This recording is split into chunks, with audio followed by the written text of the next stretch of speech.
All right, everybody, you've been playing Monopoly your whole life, but nobody gave you the rule book. Right now, real world property transfer is about to explode. 78 million boomers are retiring, triggering what economists are calling the silver tsunami. So the question is, are you ready to buy their house without banks, brokers, or debt? Today, our guest is Paul Thompson from Real Estate 101, and he is showing you exactly how owner financing and the affordable housing crisis can become the greatest opportunity to cash flow without competing on the MLS. This is tactical, timely, and game-changing advice for investors who want to control as much real estate as possible. So, welcome to the Closers Club.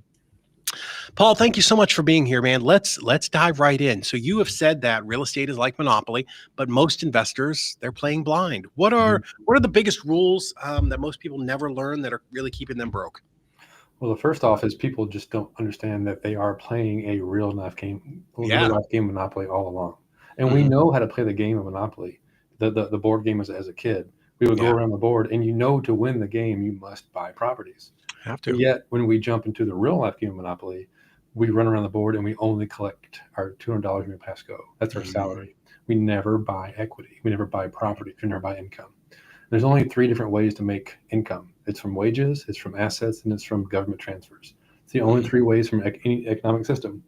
Nobody teaches us this stuff. We are being trained by our system to be employees so that we're not getting paid as much.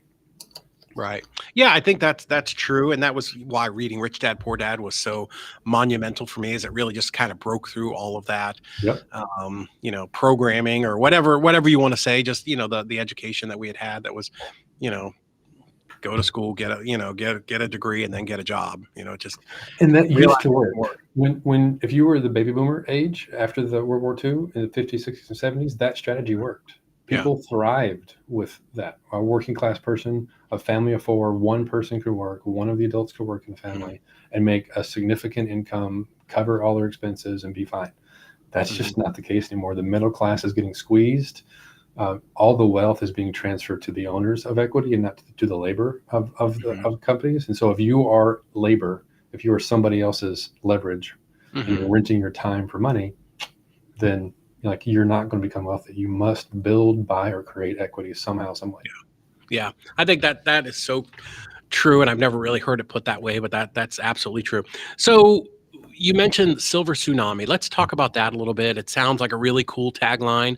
What does it really mean? So these very wealthy boomers are now retiring. They're turning today, when you're watching this, today, 10,000 people turn 65 in the U.S. Wow. And that will be true for every single day. A lot of birthdays. Until 2030. Yeah. Every single day until 2030. That's 3.65 million boomers per year that are turning 65. And a lot of them have accumulated a lot of wealth. Yeah. And they have small businesses, they have homes, they have properties that they need or want to sell so they can retire. They all want to retire and go to Florida and play golf, right? That's what they do. Yeah. And a lot of them are doing it. And they need to sell their properties. And in a lot of cases, they can't do it unless they sell it on owner financing to somebody who's willing to step into that small business and run it. Yeah, I think that's true. I bought the bulk of my portfolio all from owner financing, and it was very similar. From two people that, one package was 27 properties, the other was like 16, and both of them were. They had some health issues going on, but they realized they didn't want to pay a bunch of taxes. But they wanted ongoing income that would, last for years and years and years. They wanted to annuitize their portfolio without the work. Essentially, yeah. That's a great way of looking at it. Yeah, because I mean, renting property is not 100% passive. Like there's some responsibilities involved, and Oh they yeah. want to turn that into a note to it. Like they want to Mhm. become the bank. And there's Yeah. a reason why the banks in every city you go to, the biggest buildings are always the Mhm. banks, Yeah. right? It's like there's a reason for that because they've learned how to take money and turn it into a stream of income. Hmm. Yeah, for sure. And some of these properties I think I had 20-year notes on them. They're coming up where they'll be due in the next or finalized in the next Yeah, couple of years. But yeah, I mean, every single month, they've been getting thousands and thousands of dollars every single month without having to lift a and it's a finger. good deal for you too, right? Like because It's like great. you were able to buy at good terms that made sense to allow Mhm. you to cash flow on these properties, and so you created, I can't remember the exact numbers, but 50 plus units, a Mhm. portfolio of 50 plus units Yeah. with two transactions. Yeah, just with those 2, and then, we had a bunch of one-offs and Sure. singles and Yeah. some smaller packages, but, yeah, we bought over 100 properties this way, really over the course of just a couple of years. It didn't take a long time. It wasn't this, it took 40 years to do.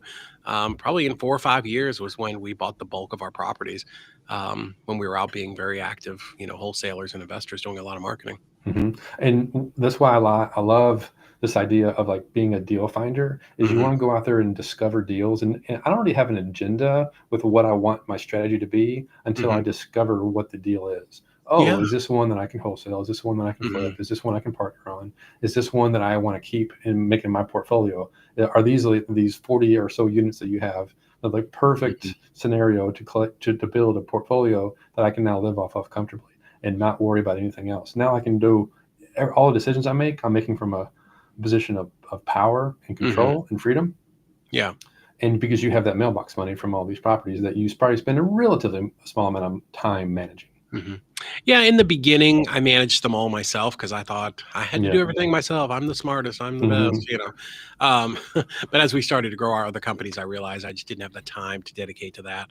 And, honestly, I brought in 2 property managers, had them evaluate the portfolio, and they were able to almost instantly bring my cash flow up $10,000 a month. Really?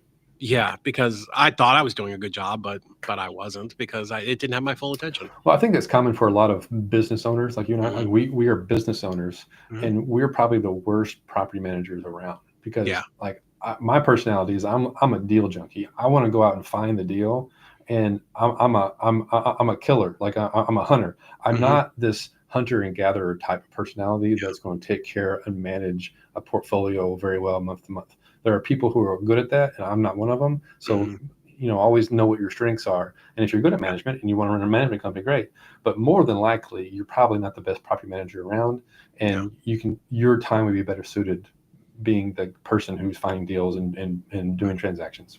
Yeah, yeah, 100%.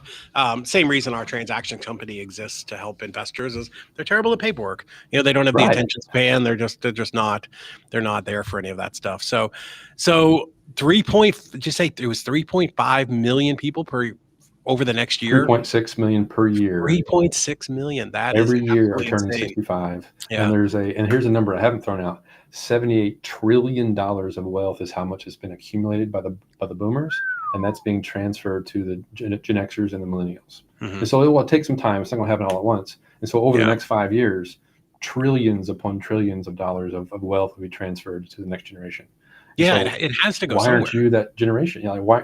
And Mhm. it could disappear. Like they could just turn down the business and just like Right, turn the lights off. Right? right. Why do that when you can step in and have the income of the property Yeah. pay for itself and And pay I for think you?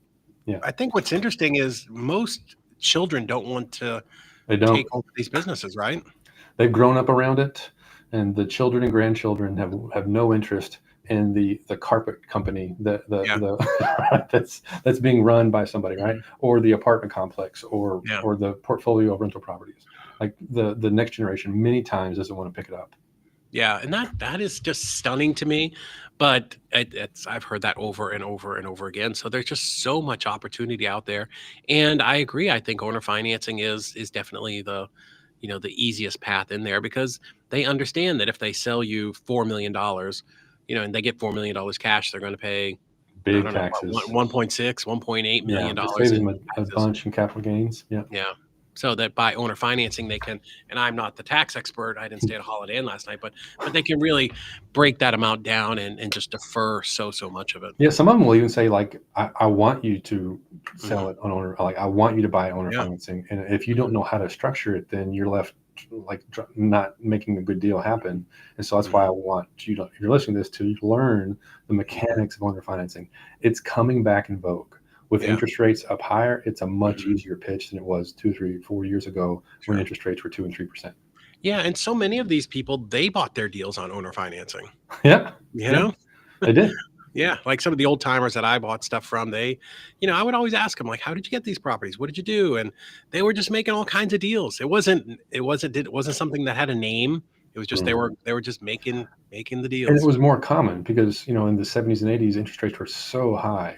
Yeah. And so I think we've been trained over the last, after 2008 and to COVID, interest rates were so incredibly low, like Yeah. lower than the history of money. Right. Right. And Right. so we got trained into believing that money from banks were cheap and easy to Mhm. get. And now that it's not as easy to get, Yeah. then some of these mechanics that have been around forever make sense again. Right. Yeah, everything comes all the way back around. I remember for both of the guys that I bought my properties from, the one guy with 27 properties called me and he said he had all these properties. And I said, well, send them over. Let me look at it. And his name was Tommy. I Huh. said, well, Tommy, it feels like you want full retail. Like I was literally just trying to get the guy off the phone. I'm like, the only way I could do this is if you'd be willing to finance it. Yep, that's exactly what I want to do. I was like, oh, okay. I'm like, okay, that's what you want to do.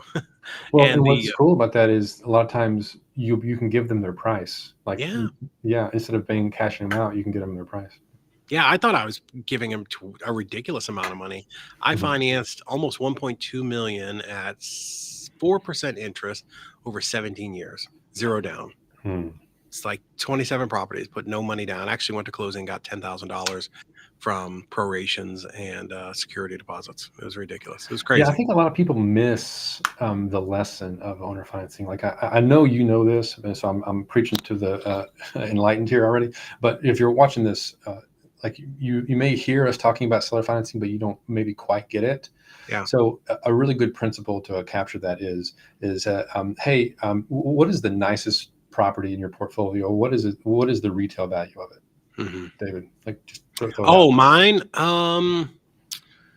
Let's see. Probably the most expensive one that's not a multifamily. I've got a 6-bedroom, 3-bath house that I use for student housing. In retail, just throw a number out. It doesn't have to. Probably like 475 So it's right now. worth 475, 500 will round up. Yeah. Would you be willing for me to pay you $1 million for that? Yeah, of course, depending upon the Yeah, terms. Yeah. depending on the terms, right? Because you're enlightened, you know the answer. Yeah. So when I say $1 million, most people say, "Well, yeah, I'll take $1 million," because they assume it's to the terms are like right now. No, Yeah. no, Yeah. I'll pay you $1 million, but I'll pay you $1 a month until paid. Yeah. Yeah. Suddenly, the terms are change everything, right? Right. And of course, that's an extreme example. I mean, like no one would actually do $1 per month until paid because it'd be a terrible deal. But that points out the extremes of the extreme points out the principle of the price is the least important variable in owner financing. Hmm. All the terms are much more important. So I'm very Yeah. willing to give the seller their premium price, Hmm. provided they're flexible on me making the payments that make sense for me.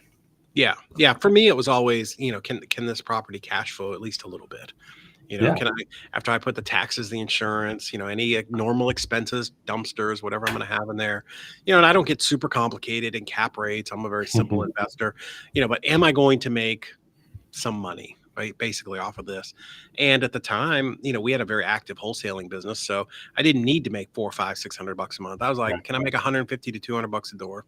Yeah. I'm gonna go replace a water heater myself. I was younger, skinnier, and had a lot more energy back then. But I'm like, can I make $200 a door? And now, boy, I post the deals on like the deals that we did on Mhm. Instagram. People are like, well, yeah, anybody, if I'd have bought properties 10 years ago, I would have made money. I'm like, bro, it was 2010. It was the bottom of the recession. Yep. We didn't know we were ever going to make money.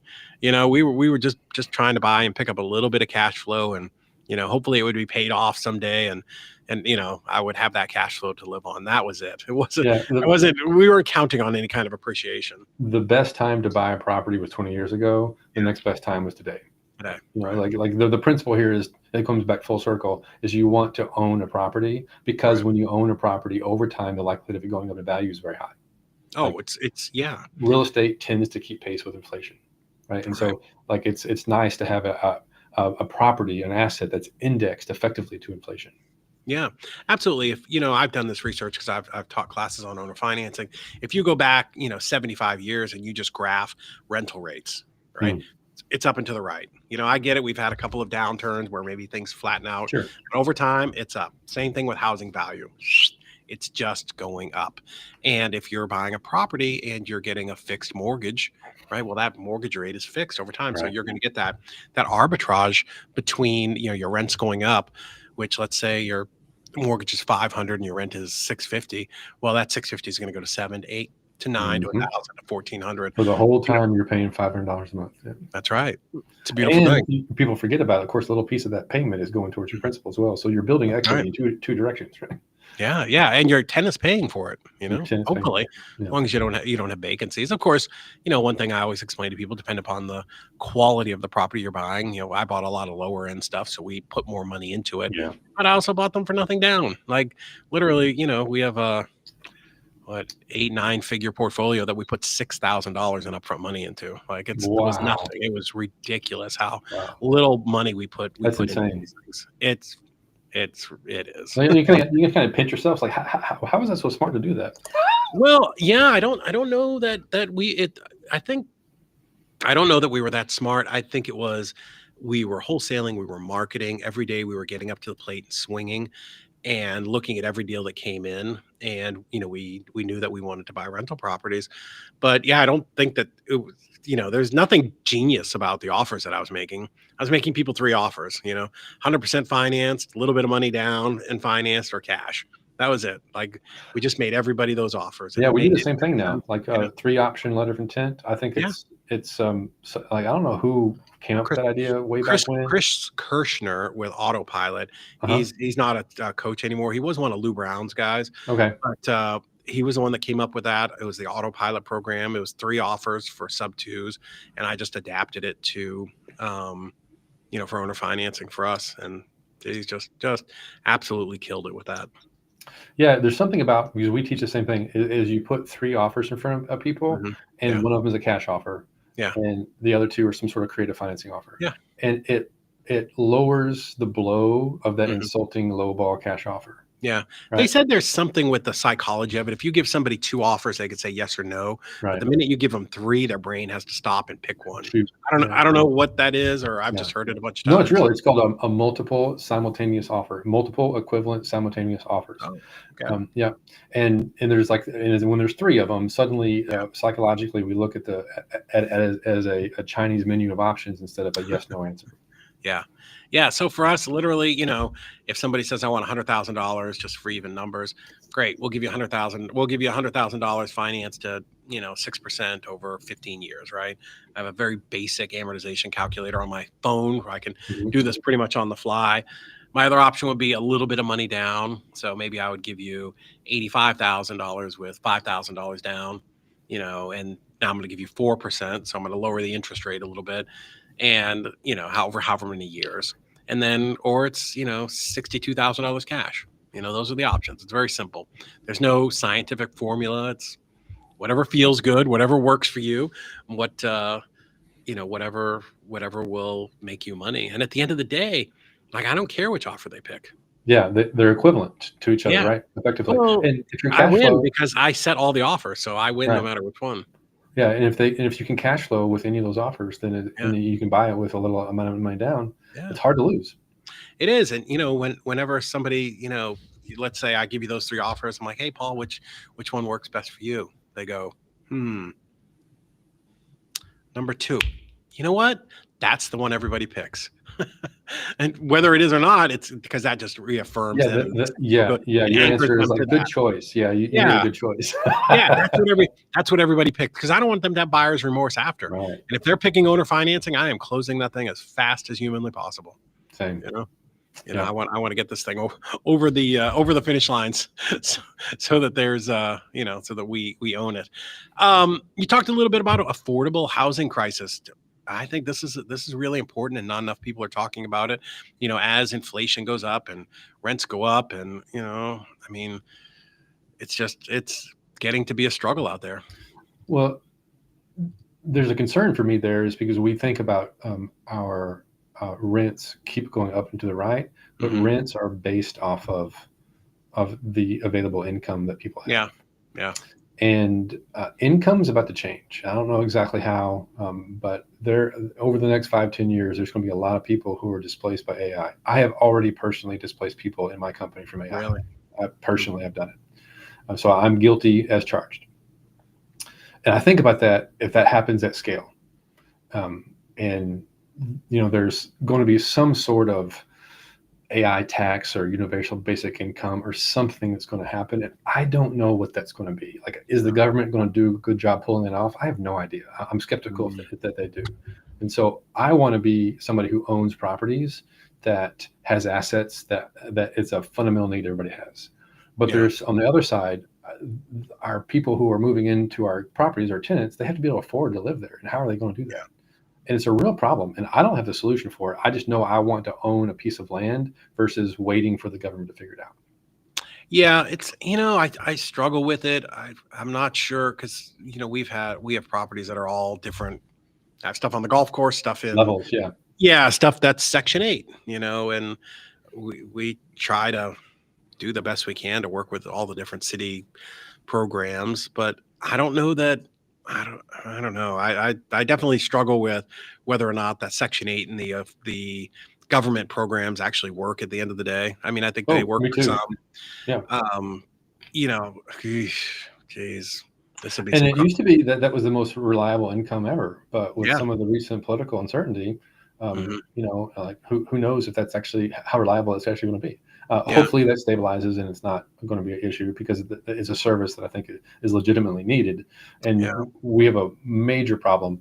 So I saw a stat the other day where in 1985, it showed the income and then how much the average. So the average income was like 25,000, and Yeah. then the average cost of a house was like 80,000 across the U.S. on average. Now it's like the average income is 35,000. The average cost of a house is 400,000 Yeah. across. It's like it's so hard for people to afford to buy a property, and so we're becoming a nation of renters. And Mhm. for landlords, it's probably a good thing, but they're still like they got to be able to afford to live there as well. And Yeah. there's a lot of uncertainty coming. There's some sort. It's a gap in the income, right? Yeah. Because I get a lot of hate on on social media talk about where we're renting properties at. But if I put a property out there for $1,000 and I get 10 applicants, 7 of them are like, or 6 are like, okay. And then you get the other 4 who are like, that's crazy. I'm like, is it though? Because I got 6 people who will pay it. I get it, but that you can't afford it, sometimes that's a you problem. Like you're Right. just not, I don't, you made bad It's not choices. you, it's the market. And there's something Yeah. about housing that there's this underlying problem or assumption that like housing is a right because we all need it. No. And I get that. Like I think people should be able, an economic system, a government Yeah. should have a economic system where people can afford housing. I agree. But having that imposed by the government and saying this is affordable rarely works. You need to create the Yeah. economic system where it's possible. Yeah, my response to those people are normally like, "Hey, well, tell me what your job is." Well, why don't you work for 70% of your job? This is my job. We put these properties out. It's our income. It supports our business and Mhm. our families and our team and our employees. And we obviously want to rent them for as much as we can. But I get it, right? We want good, clean, affordable housing. So figuring out where that how to solve that problem is definitely one of the things that as a society we need to work on the next And generation until we before it do, gets I out of want to be control. the ones that own the houses and not the one relying on the government until they figure it out. Oh, 100, just 100%, 100%. Yeah. So what are some of the things in your business that have gotten, moved out of the way because of AI? So we now use AI to confirm our sales calls. Really? So instead of having a setter that gets on the Mhm. phone and calls and confirms, we have an AI Yeah, that does it yeah, via text, and you can't tell. You just simply cannot tell it's an AI. And it's very good and very affordable, and always on, and it's not a human. And so like there are certain things that computers are better at doing than humans, and it's going to displace jobs. Because I thought I was questionable whether it actually would. People would just shift to something else. Yeah. Maybe the person that I let go because of this found another job. I don't know, but I'm guilty. I've personally said I no longer need you because now I can have an AI do what now 4 of you were doing before. Right. Well, yeah. And that's, I interview lots of people that run AI, and that's what I think back to when we ran our wholesaling business, where we had that kind of junior acquisitions person who just called dead leads, which now you could drop that into AI, and that's texting, it's calling, it's doing all that stuff, and it's doing all the follow-up. But I think, this has happened in society, for the last 100 years, right? When cars came along, they're like, oh, it's going to displace horses. And, which it did, but people moved from there to working in factories, right? Right. We've always figured it out. And that's what's really great about humanity is I don't know that, maybe the government doesn't need to intervene. We just need to figure it out, right? We just need to go out there and figure out what that next evolution is for, where we contribute to society and, how we, that transition can be painful, right? Yeah. And I think we're on the cusp of a pretty big transition. And I don't know if it's going to happen in 5 years or 50 years, but I think within our lifetimes, there is going to be this big shift of like suddenly, well, in fact, it's already happened. Wages, the amount of wages that people are earning now for certain types of job has gone down. And so the amount of money that you are able to get by renting your time for doing a repeated task is lower than it ever has been. Yeah. Yeah, for sure. Yeah, I think it's what value do you bring to the table every day for, whether you're working directly for, consumers and you're the business owner, or you work for a business owner or whatever it is. It's how much value can you bring that's demonstrable to show, this is the thing that I do and this is what I'm worth, right? Because you're worth whatever it costs to replace you. Unfortunately, that's terrible. But if it takes me 2 people to replace you, then you're worth that. If it takes me half a person to replace you, then that's the thing, right? And I think a lot of people lose track of the fact that when you work for a company, that the only reason they're doing that is because they're making more money for you being there. Yeah, absolutely. Everybody that comes in should, you should be able to 4x your, if you make 100,000, you should make the company 400,000, right? And it's not that that's all profit, right? Because running companies are very expensive. But yeah, I think for sure we all have to bring value. So, wow. Well, we talked about all sorts of things, definitely outside of what I thought we were. Let me ask you this one last question. Let's kind of get right back to it. If you lost absolutely everything tomorrow, but you still understood the rules, right, of the game and how it gets played, how would you start over and land your very first owner finance deal? I would go to a free location like Crexy or Zillow or LoopNet. I'm a commercial guy, so I tend to go more the commercial side. Got it. But MLS is fine too. And I would call brokers and agents, and I would say, I'm willing to make you an offer, and I would put together offers because making that call and running the numbers and making an offer doesn't cost you anything. It just requires knowledge. Yeah. So I would use that knowledge to put together offers, and then I would wholesale or JV that deal to a third party who did have money so that I can get a piece of the pie or I can get a assignment fee. Nice. Perfect. Absolutely great answer. Paul, thank you so much, man, for coming on the Closers Club today. I appreciate it. And hopefully we'll get you back on soon and talk about more stuff because we went super long. So I feel like there's a lot more for us to chat about. Appreciate it. All right.